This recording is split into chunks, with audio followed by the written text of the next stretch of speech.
నా కన్ను ముద్దాడితే కన్నె కులుకాయ కనకాంబరం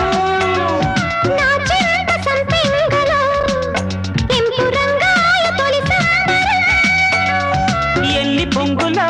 కుమారి కొంగులు ఎన్ని పొంగులో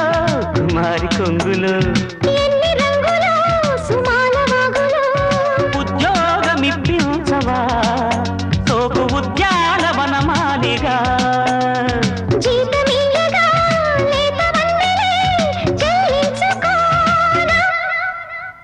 కొత్త కొత్తగా